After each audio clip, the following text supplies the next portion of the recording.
Hello, I'm David Jones, CCC Agronomy, and it's that time of year again, the beginning of April, when it's a good opportunity to have a look at some of the varieties we're growing, the newer ones, and how they compare with some of the established stalwarts. Now, I had a good look today at several milling wheat varieties. We're down on the south coast here, typically a very high septoria pressure area. We do get a bit of brown rust, usually later in the season.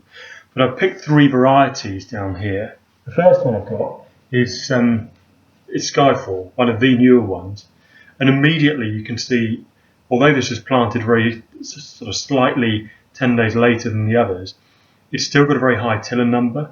Septoria levels are very low. You've got leaf 4 that's sort of 2/3 emerged on it, and that's, I suspect, for the most part, that's going to be one of the mainstays for the next few years. Obviously, yield-wise, orange blossomage, it's superb. The downside is the questions over sprouting, which for milling wheat is just not on. We can't obviously have that, and that I suspect might be the death knell of that variety.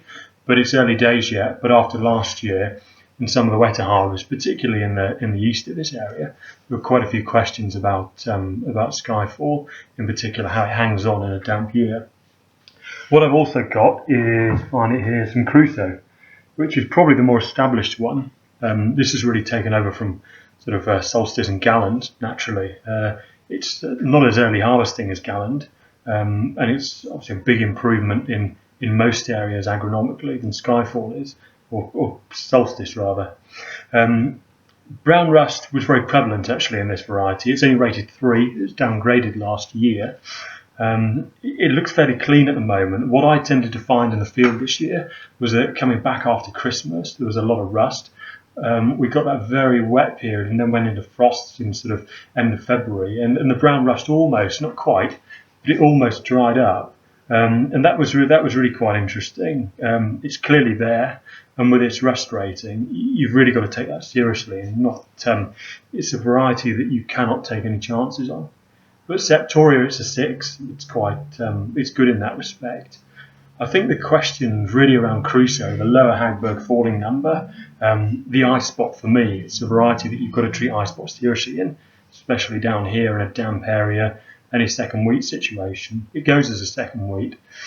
And although it's 3% low yielding on the recommended list, it's done very well in the field and in trials down here, in our own AICC trials last year. And you find that as a lighter land crop, the data suggests that it's actually clawed back some of that slight deficit that it's got to Skyfall and Trinity. Which brings me on to Trinity. This was drilled at the same time with the Crusoe, and it's not quite as strong, which is what you would expect if you look at the data. It's certainly tillers well. I mean, we're looking at this, my colleagues and I, and finding that it's got huge tiller numbers on.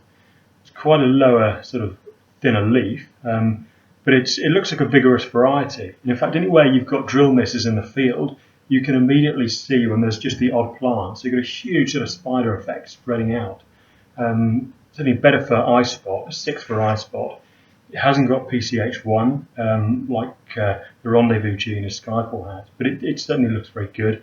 It's excellent on mildew and rust, which is encouraging. But Trinity's only got a 5. It's a high sort of 5 for Septoria though, which for us is the main driver down here.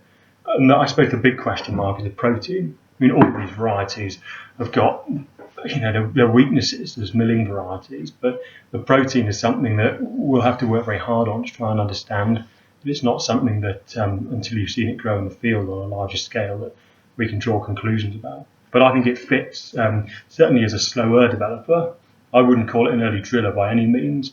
It doesn't help spread the harvest, which is where the RGT Illustrious might come in. That's a little bit later. It's whereas Gallant was 2 days earlier, Illustrious is sort of a couple of days later, and it does give a very good untreated yield. That, in my mind, is probably the only thing going for it. It's tall, it's quite stiff, and it is good disease, but it doesn't add anything, and still Skyfall is the only midge-resistant Group 1 wheat out there. So there we have it. They're all about growth stage 30, similar thereabouts. I'll do another update in a couple of weeks, and if you've got any comments, I'll be pleased to hear what you're finding in the field too.